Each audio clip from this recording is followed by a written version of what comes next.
Sors de ma cabine, mon vieux. La voix du motard était un grognement sourd, sa veste en cuir grinçant, tandis qu'il se tenait debout au-dessus de la table du coin du Sullivan's Diner. Tout le restaurant se figea, les fourchettes arrêtées en plein vol, les regards fixés sur la scène. Jean Morel, 70 ans, ne broncha pas. Il porta sa tasse de café à ses lèvres, un petit insigne des anciens combattants brillant faiblement sur sa veste, et soutint le regard du motard avec des yeux qui avaient vu des guerres dont personne ici n'avait idée. « T'es sourd, le vieux ?» gronda le motard en frappant du poing sur la table, renversant le café sur le journal. « Bouge ou je te fais bouger. » Jean resta immobile, sa voix aussi froide que l'acier. « J'ai affronté pire que toi, fiston. Je ne vais nulle part. » Le motard éclata d'un rire dur, amer. Mais ce qu'il ne savait pas, ce que personne dans ce petit bistrot de province ne pouvait deviner, c'est que le vieil homme avait un fils. Un garde du tombeau du soldat inconnu, et qu'il était déjà en route. Dans 10 minutes, ce modeste restaurant deviendrait le théâtre d'un affrontement silencieux entre l'honneur et l'arrogance. Le soleil du matin baignait le Sullivan's Diner d'une lumière dorée. Situé en bordure d'un paisible village non loin des Invalides à Paris, le bistrot était une institution locale. Les murs couverts de vieilles photos en noir et blanc, la rue principale dans les années 1950, des défilés du 14 juillet, des clichés fanés de jeunes du coin en uniforme partant à la guerre. Près de la machine à café, une photo montrait un jeune soldat en Algérie, regard fier sous le casque. Peu de clients faisaient le lien entre ce jeune homme et la silhouette aux cheveux blancs qui venait s'asseoir chaque mercredi matin dans le coin du restaurant. Mais les habitués le connaissaient bien. Jean Morel, ancien adjudant-chef de l'armée française, 25 ans de service, avait vu l'Algérie, le Liban et la Bosnie. Une étoile de bronze, une cicatrice à la jambe qui tirait à chaque changement de temps. Ses cheveux blancs soigneusement peignés, ses habits simples mais propres, et ce petit insigne des anciens combattants sur sa veste, discret mais là.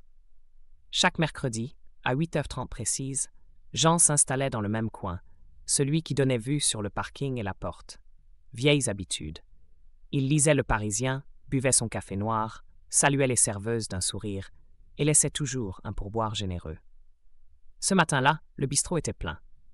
Une jeune maman et ses enfants à une table, un couple âgé partageant des croissants, quelques habitués au comptoir. Claire, la propriétaire, une femme de 55 ans aux cheveux attachés à la va-vite, passait de table en table. Elle s'arrêta à celle de Jean, une cafetière à la main. « Bonjour Jean, comme d'habitude ?» Noir, sans sucre. « Tu me connais. » Sa voix portait encore un léger accent du Nord, malgré les années. Elle lui servit son café et jeta un œil au journal. « Des nouvelles intéressantes ? » Rien de nouveau. Le Monde toujours. Il lui fit un petit sourire. Elle répondit d'un rire discret avant de s'éloigner. Jean déplia son journal. Malgré le léger tremblement de ses mains, le geste restait sûr. Il lisait un article sur une collecte pour les anciens combattants quand un rugissement de moteur fit trembler les vitres. La mère serra ses enfants contre elle. Jean ne leva pas les yeux, mais ses doigts se crispèrent légèrement sur le papier. Il avait déjà entendu ce bruit. Il savait ce que ça annonçait. La porte s'ouvrit d'un coup.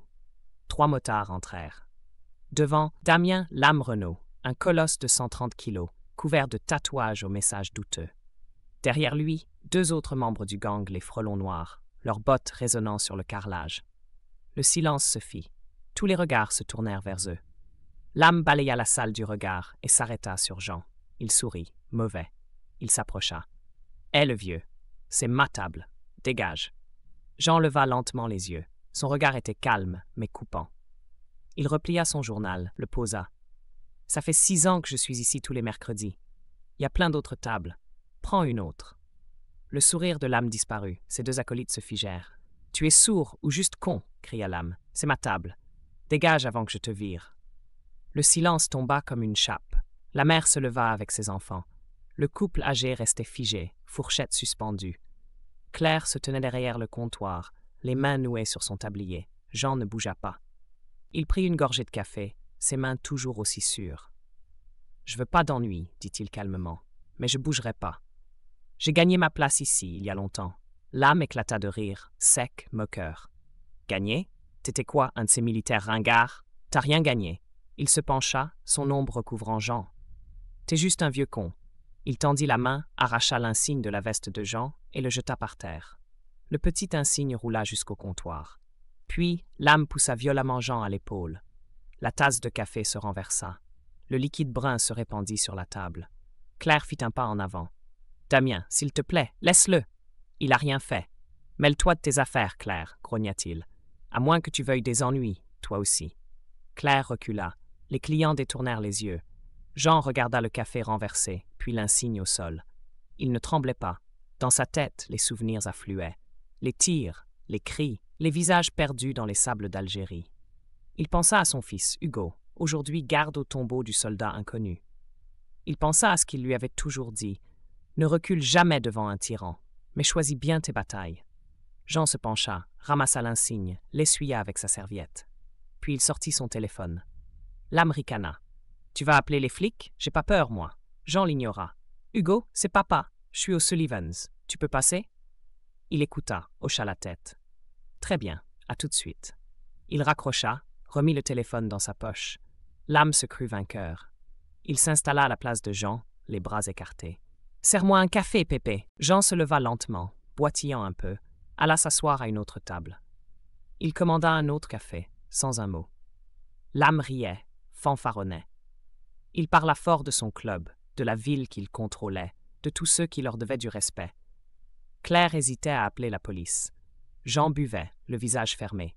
Il avait connu la peur, mais il n'en montrait rien. 11 minutes plus tard, le vrombissement de moteur fit trembler à nouveau les vitres. 3 véhicules militaires se garèrent. Hugo Morel descendit le premier. Uniforme impeccable, képi blanc sous le bras, épaulettes argentées de lieutenant brillant sous le soleil. 4 autres gardes du tombeau le suivaient, silencieux, droits, redoutables. Ils entrèrent. Hugo s'avança vers la table de son père. « Ça va, papa ?» Jean hocha la tête, désignant son épaule. « Rien de grave, juste une histoire de chaise. » Hugo se redressa, se tourna vers l'âme. Celui-ci se leva, cherchant à garder contenance. « Qui t'es, toi ?»« Lieutenant Hugo Morel, armée française. Garde au tombeau du soldat inconnu. Mon père a son insigne par terre et son café renversé. Tu vas m'expliquer pourquoi. » L'âme éclata d'un rire sec. « Ton vieux me gênait. Je lui ai appris le respect. T'as un souci avec ça. » Hugo ne cilla pas. Sa voix claqua. « Mon père a servi la France pendant 25 ans. Il a combattu dans des guerres dont tu ne pourrais même pas prononcer les noms. Cet insigne vaut plus que toi. Ramasse-le. » L'âme hésita. Ses amis baissèrent les yeux. Lentement, il se pencha, ramassa l'insigne, le posa sur la table. « Désolé. Je voulais pas mal faire. »« Pas suffisant, dit Hugo. Tu lui dois des excuses, et tu vas payer son café. » L'âme regarda autour de lui. Tous les regards braqués sur lui. « D'accord, souffla-t-il. Désolé. J'aurais pas dû. » Il sortit un billet, le posa. « Voilà. » Jean prit l'insigne, le remit à sa place. « Le respect, dit-il calmement. Ça ne se réclame pas. Ça se mérite. J'ai gagné le mien. Tu devrais y penser. » L'âme hocha la tête, le regard fuyant. Il attrapa sa veste, recula comme s'il n'était plus qu'une ombre de lui-même, une coque vide. Sans un mot, il sortit, poussé par la honte et le silence lourd qui avait remplacé le vacarme. Les motos rugirent à nouveau, comme un dernier barou d'honneur inutile, puis s'éloignèrent dans la nuit. Et alors, quelque chose d'inattendu se produisit. Le silence, d'abord pesant, fut brisé par un tonnerre d'applaudissements. Spontané, sincère, une onde de reconnaissance pure. Le couple âgé dans la banquette du fond se leva, tapant dans leurs mains avec émotion. La serveuse qui avait tremblé derrière le comptoir laissa échapper une larme qu'elle essuya d'un revers de main maladroit, le regard fixé sur Jean avec une admiration muette. Claire accourut depuis la cuisine, le tablier encore noué, les yeux humides. « Jean, je suis désolé. J'ai eu peur, je n'ai pas su quoi faire. » Il lui offrit un sourire calme, chargé de compréhension. « Tu tiens un bon bistrot, Claire. Vraiment. Ne laisse pas un crétin te faire douter de ça. T'es solide. Tu fais vivre ce lieu. Il a juste oublié que le respect, ici, c'est pas optionnel. » Elle le regarda, bouche entr'ouverte, puis hocha la tête comme une promesse silencieuse. Elle sut qu'elle ne se laisserait plus jamais impressionner. Hugo s'assit en face de son père, en silence d'abord, comme pour digérer l'instant. Puis il brisa doucement le calme revenu. « Tu ne m'as pas parlé de ce type. » Jean haussa les épaules, comme s'il avait voulu porter seul ce poids. Je pensais pouvoir gérer. Je voulais pas que tu t'en fasses. Mais je suis content que tu sois venu. Tu m'as pas seulement tiré d'affaire. T'as montré ce que tu vaux.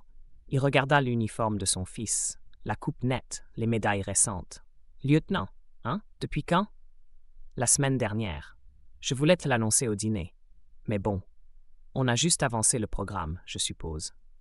Jean sourit, un vrai sourire, qui partait du fond du cœur. Il posa une main rugueuse sur l'épaule de son fils. T'as bien grandi, fiston. Très bien. Et t'es resté droit. J'ai pas raté mon boulot. Ils restèrent là un moment, dans ce bistrot qui avait vu passer des vies entières, les regards pleins de fierté et de tendresse. Claire s'approcha avec l'addition, mais la repoussa aussitôt. C'est pour tout ce que vous avez fait pour ce pays. C'est le moins que je puisse faire. Ils protestèrent, mais elle insista. Pas de discussion. C'est comme ça. Quelques clients s'approchèrent pour saluer Jean, serrer sa main. Un homme à la canne, décoration militaire sur la poitrine, lui lança en le regardant dans les yeux. T'as montré à ce gars ce qu'est un homme, sans violence, juste par la tenue. J'ai vu beaucoup d'hommes tomber pour moins que ça. Mais toi, tu t'es levé. Merci. Le lendemain, le journal local publia un article. Pas un récit de l'altercation. Il n'avait pas besoin de ça. Non, c'était un hommage. Un texte plein de dignité, de respect. On y parlait d'un vétéran resté debout, même quand le monde lui criait de s'asseoir. Le maire envoya une lettre manuscrite. Claire l'encadra et l'accrocha près de la caisse. Le coin où Jean s'était assis ce jour-là devint la table des anciens. Un mercredi, puis deux, d'autres vétérans se joignirent à lui. Ils parlaient peu. Ils buvaient lentement. Ils se comprenaient sans trop de mots. Claire ajouta une photo sur le mur. Jean et Hugo. L'un en veste avec insigne militaire, l'autre en uniforme de cérémonie. Ils se tenaient côte à côte, droits, sérieux, mais complices. Une image de transmission, de respect, de fierté partagée. Certains clients s'arrêtaient devant, comme on s'arrête devant un monument discret.